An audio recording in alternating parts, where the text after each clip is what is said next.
So let's continue. Today we continue talking about core beliefs that come as consequence of emotional incest. In the previous video we talked about core beliefs about self, so please check the link in description if I don't forget, or you can find it in playlist called Childhood Processing Emotional Incest and all that. More information about core beliefs you can find in Intermediate Cognitive Skills Training playlist, all for free. Today we're going to talk about core beliefs about other people and the world around us. The thing is that core beliefs are formed in our childhood, and then they remain kind of like unconscious rules in our brain, and oftentimes we don't really see them, but they still control our life in many ways. So have your notebook or a piece of paper and let's analyze your childhood and your core beliefs and how they influence your adult life. I'm going to talk in particular about emotional incest and what core beliefs come from there, but you can also think about your own childhood even if you did not have emotional incest.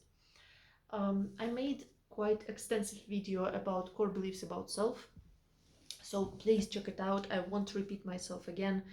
There are many important points there. Today we're going to talk about core beliefs about others.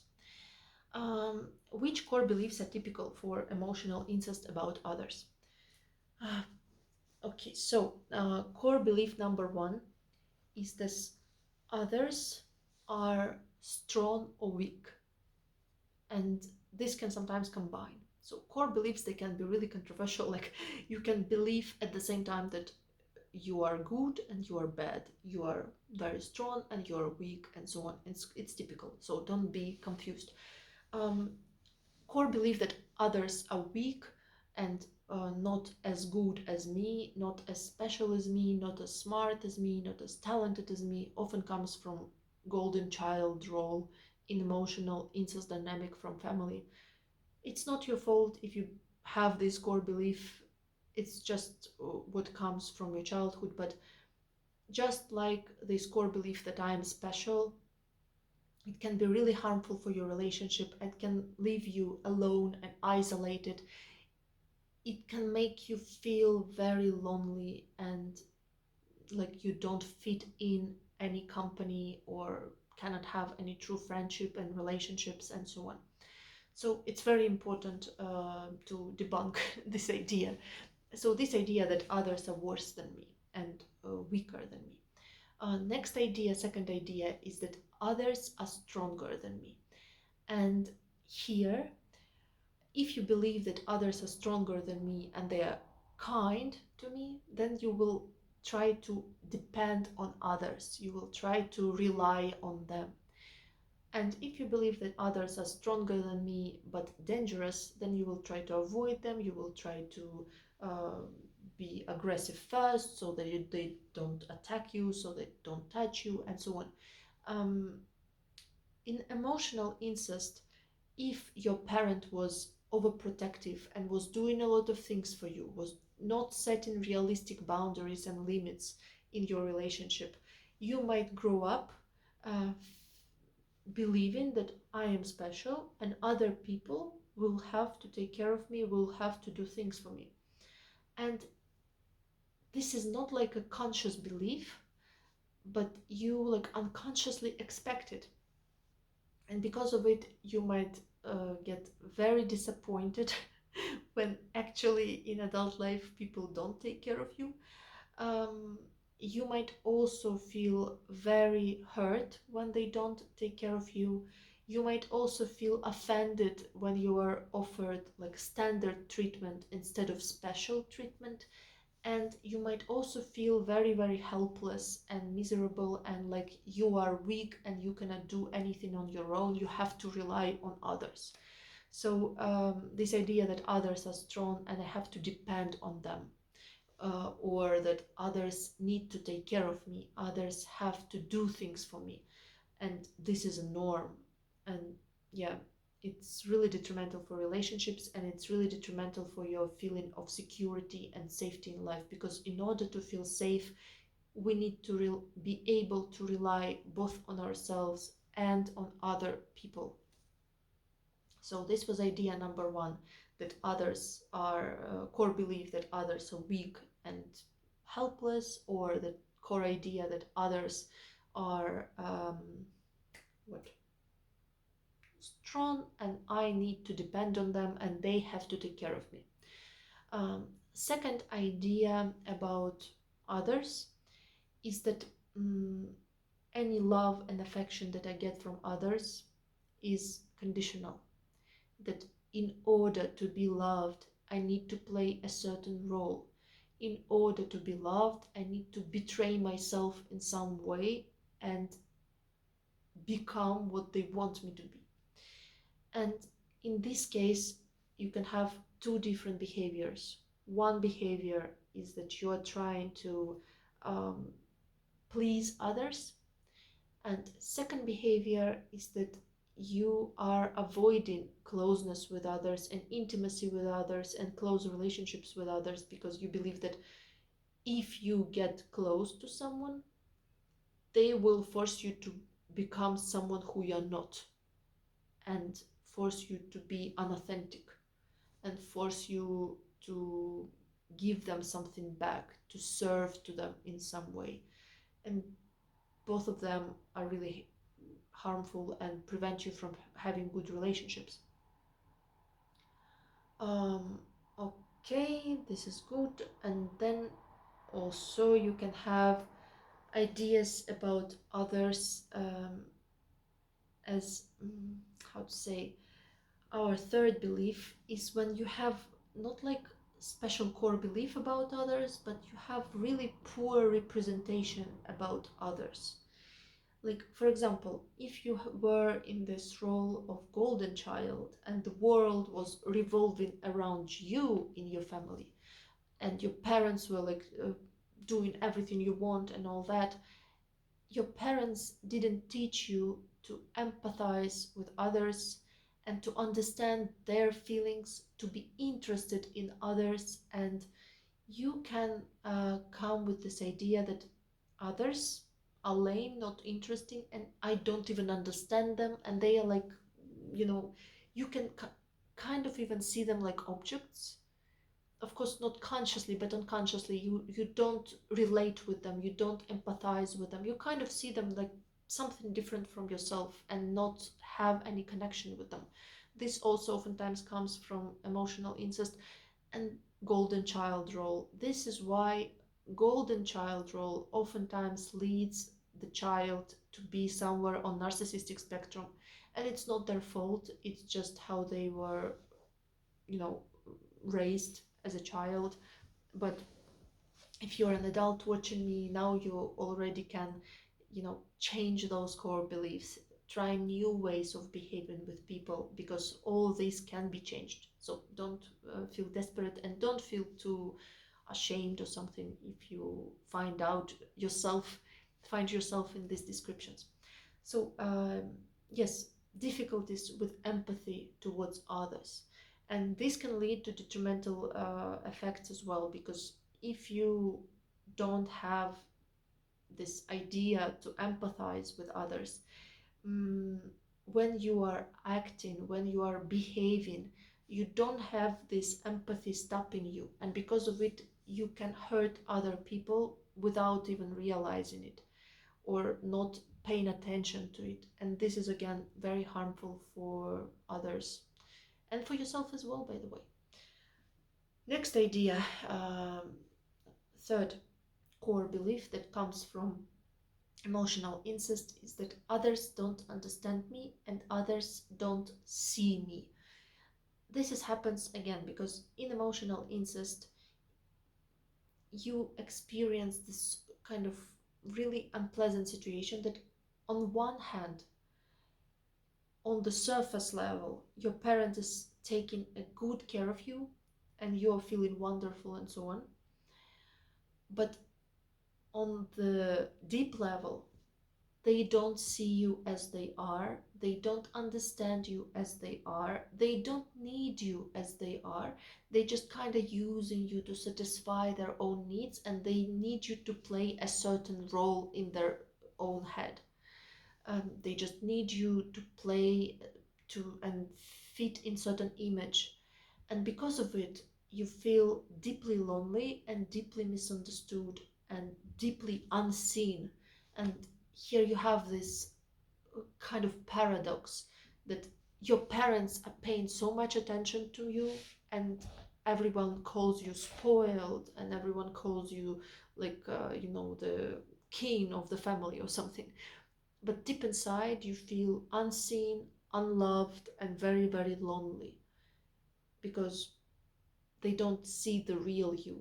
They see what they want, and they don't show love for the real you. They show love if you play to in their game, if you correspond to what they need. And because of it, you can have this idea that others don't see me, others don't understand me. And if you have this core belief, again, you might be avoidant of any intimacy, close relationships, sharing how you feel, because you expect others to not understand you. You expect others to not see you. You expect others to just use you and not get interested in how you feel inside. And again, this is harmful for relationships, feeling not understood and unseen. And this also leads to a lot of anger, resentment, and kind of aggression towards other people. Because when we have this burning desire, burning need to be loved, to connect, which all people have this need to connect with others, but we believe at the same time that others will not love us, others will not understand us, others will not see us as we are, that others cannot accept us as we are. This can lead to even like cruelty, to kind of taking vengeance on others, to taking revenge. This can also lead to manipulation, because if you believe that you cannot be loved as you are, you might be like playing different roles and trying to force people into loving you. Actually, people pleasing is manipulation like this, so mm, maybe you didn't realize it, but if you're trying to people please and to play some role in order to be loved, this is kind of manipulating. um yes, so it can lead to manipulation, it can lead to resentment towards others, it can lead to revenge, it can lead to feeling deeply hurt inside. And because you're so deeply hurt inside and you cannot get love and attention and you cannot get seen by others, you start hurting them as well, which is really harmful. Because, for example, your parents didn't see and didn't understand you, but it doesn't mean that nobody in this world can understand you. Maybe if you just didn't act so aggressively and so on, you could find relationship that would understand you, a person that would accept you, and so on. And also from this core belief can come like different checks, like when, for example, you want to check if the other person loves you, and in order for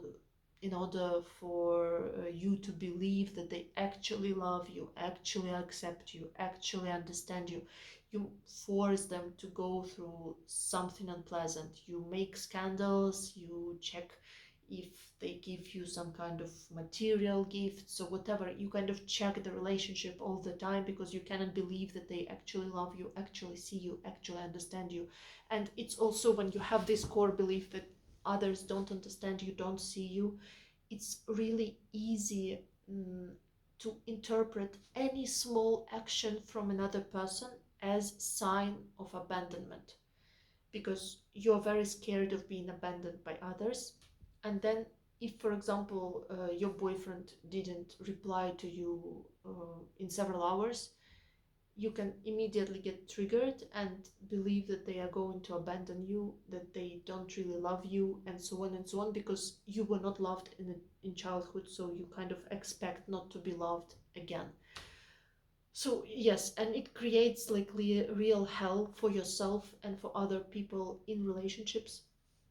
If we're talking about narcissistic spectrum and such, then a person oftentimes um, avoids those vulnerable feelings, and they kind of distance themselves from it and stop feeling empathy even for themselves. And because of it, they can act cruelly to others and to themselves, and they can kind of push away intimacy and avoid it. And it's a real mess, and avoidance of mess is also mess. So yes, uh, core belief: others cannot understand me, others cannot see me, others cannot love me, and this is really painful. uh, and if it comes with this I am special, others have to take care of me, but they cannot, but they don't love me, this gives even worse result. um, Next, mm, then we have a set of belief about others, if they are good or bad. Unfortunate consequences, this is core belief number 4, is that many people who grow up in emotional incest, they have parents who meet their needs through their child. Why do they do it? Because they don't meet their needs with other people. And oftentimes, the parent of a child that does all this emotional incest, they don't meet their needs with others because they also have their own core beliefs about other people. Like, for example, that others are not smart enough, others are stupid, or others are worse than me, or others are cruel, others are not trustworthy, and so on.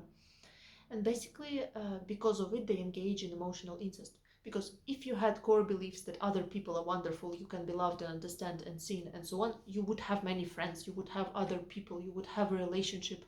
And if you didn't have all these, then you gonna go to your child and use them as your relationship, as your friend. So unfortunately, children also kind of inherit, not inherit, but they kind of pick up this beliefs about others. So they often end up with believing that other people are bad, that there is me, there is my parent, we are good and we are together, like this, and others are bad.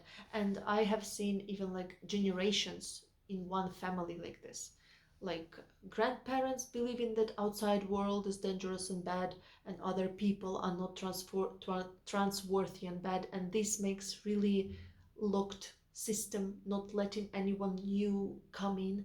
And then their children believe like this, and then their grandchildren believe like this, and this creates like this locked dysfunctional family. Yeah. So if you had emotional incest in your childhood, it's very likely that um, your parents had some negative core beliefs about other people, and you might have inherited them. Like that others are not trustworthy, that everyone is trying to use you, nobody can love you just for nothing, you have to do something for others to love you, you can trust only me, your parent, but you cannot trust anyone in the outside world. And this creates a lot of anxiety about other people. This makes you avoid intimacy even more and make it even more difficult to build any relationships. And this can also lead to this idea that you can hurt others. Like, if I am special and I deserve all the best and everything, the wonderful things can happen to me, and others need to take care of me, but others are also bad, why can't I hurt bad people and help myself good person? This leads to kind of abuse, aggression, using others for your own goals, and so on. But in reality, others are not bad. In general, this whole like black and white thinking, like good or bad, wonderful or horrible, and so on, this is a signal that it's not adult thinking, that this is your childhood core beliefs. So belief number 4 or 5, I don't remember, is that others are bad, so I can use them, so I can lie to them, so I can abuse them. So, or another way is that others are bad, so they are dangerous. They are dangerous, I need to avoid them, I need to be ready to fight, or they will destroy me, and so on. And this is oftentimes what parents create when they over take too much care around their children. They focus their whole life around children, and parents themselves, they don't have much connections with outside world, and because of it they kind of create this worldview that there is you and I, we hold each other, we hold together, and outside there is danger. And because of it, it makes really difficult for the child to try new things, to explore new options, to have new friends, to, to do things in life, and because they expect danger from others. And also because you expect danger from others, you are much more likely to get in conflicts, and others can feel it, or they can notice it. Like, if somebody looks at you as if they are better than you can kind of pick it up from the ambience and from their actions and from what they say and so on. And same, if you believe that others are bad, they're gonna pick it up and they're gonna behave not nicely to you, which gonna make you think, ah, I was true, I was correct, they are bad. Yes. So belief number what, six, six, that adults are bad and others are bad. Belief number 6 is that I cannot be my true self around others. That in order to be close to others, I have to sacrifice my freedom. And this also comes from emotional incest, because the child was used and not loved as they are, but they had to kind of play a certain role. And it was so unbearable for them in childhood that they stopped wanting to play any role for anyone ever again. And this again, it kind of, how to say, um, an adult person, they are able to play different roles. And if they have some relationship in which they are unconditionally loved, they kind of have this inner security and they can adapt, they can play different roles. But if you did not have this unconditional love, you kind of trying to search it all around you, but you don't see it, and you kind of cannot tolerate playing these roles, and because of it you are not that adaptable in real life. Oh, I hope I hope I make it understandable. Sorry, I'm a little bit tired, so my thoughts are a bit confusing. Core belief number 7 is that as emotional incest child grows up, they have example of relationship with adults, and they expect their future relationships to be the same. Like, for example, if you have a boy and he was very spoiled by his mother, when he gets married, he expects his wife to spoil him. Or if you have a boy and he saw that his mother was obeying his father, who was kind of like a tyrant, he expects that his wife is going to obey him the same way. They kind of take this role model. So in case of a golden child, when we see that the parents are kind of like self-sacrificing, over taking care of, spoiling the child, doing everything for them, and this child grows up, they expect other people in the outside world to treat them in a special way. And when others don't treat them in a special way, they feel hurt, they feel unrespected, disrespected, and so on. And if this combines with this idea that others are bad, then they can punish others and all that. So also not so nice. Expecting special treatment from others is number 7. Yes, number 7 is this. And in general, this idea that others' feelings and desires are not as important as my own. I think I mentioned more or less everything now about these ideas about others.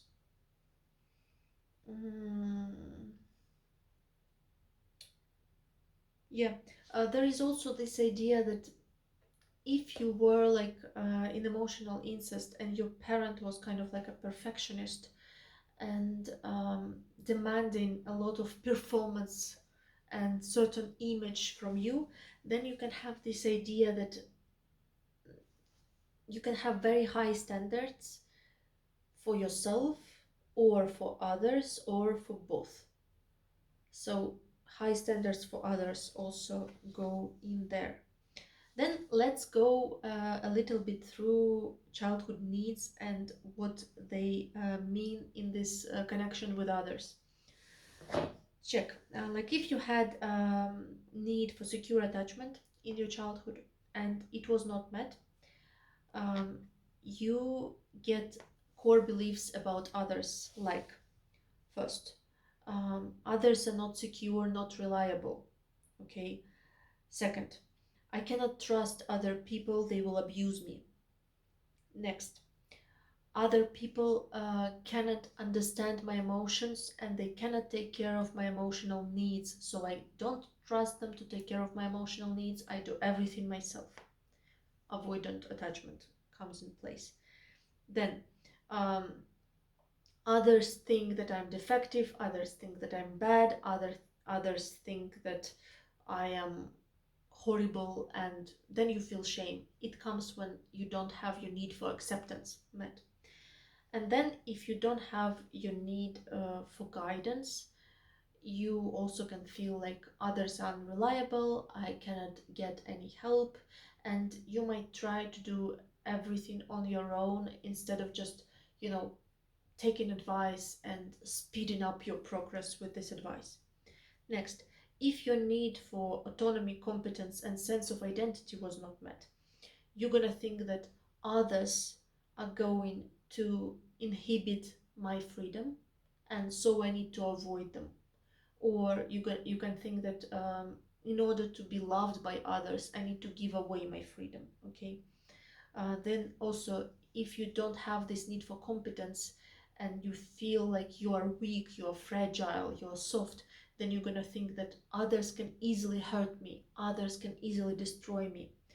If you don't have this sense of identity developed, then you might feel like in order to know who I am, I need others. In order to feel myself, I need others. You know, kind of this underdeveloped perception of self and need to kind of melt together with another person.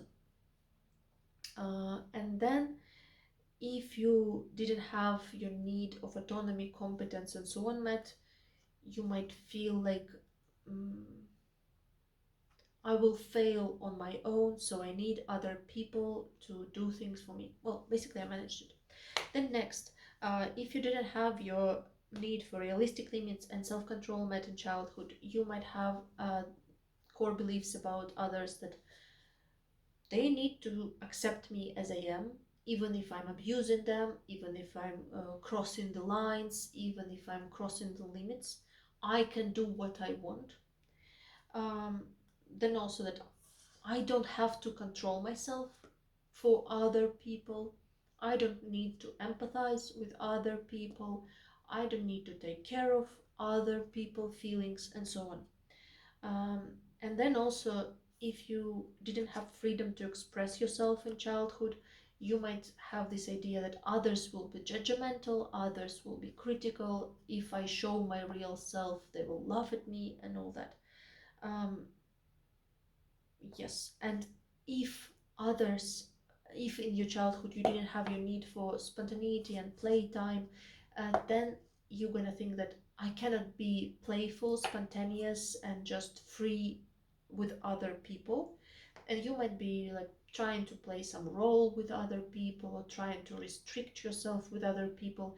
And then because of it, you might get really, really tired being around others because you always have to monitor how you behave. You cannot just let yourself behave spontaneously. You kind of have to control yourself and all that. Yes, I hope it gives you an idea, but again, I remind you that all this is individual. So if you might have some cases that are not exactly like what I described, and your home task will be analyzing which core beliefs about others and relationships with others and what other people have or don't have to do for you come from your childhood, and then also analyzing and writing down how they influence your behavior, your relationships with people nowadays. Like maybe nowadays you avoid intimacy because of some core beliefs like that. Or maybe nowadays you're trying to people please because of core beliefs like that and because of your past experience. And again, as I told you before, it's not your fault, it's not your, uh, your like crime or something like that if you have some um, core beliefs that are not very nice. um, it's because you were educated like this in your childhood, but it is your responsibility now, and as you are an adult now, you can change them. All this is changeable, promise. So yes, please analyze it, note it down, and I will see you in the next video. Remember to share this video with your friends. Maybe it will change someone's life. Maybe they will see a new perspective on their life and stop being controlled by their core beliefs and take more control, more authenticity in their own life, and form better families, better relationships, better have better child-parent relationships with their own children. Yes, actually these videos are very good for people who plan to have children because, or who want to have children, or who already happen to have children, because then you can know which things to avoid. Of course, you can never be a perfect parent, but at least you can have some kind of idea. And I'm gonna go and rest, and I wish you a happy day, and I hope I will see you soon. Please write me a comment. I really, really love seeing your comments, and I read them all and I reply when I can. So love, love, love. And if you think that other people cannot do things for you, remember me. I am doing this for you. I am filming the video for you because I really, really hope that it can influence your life and change it, and that it can make you happier. It can make people around you happier. It can just, be a positive impact on you, others, this world, and so on. Bye bye.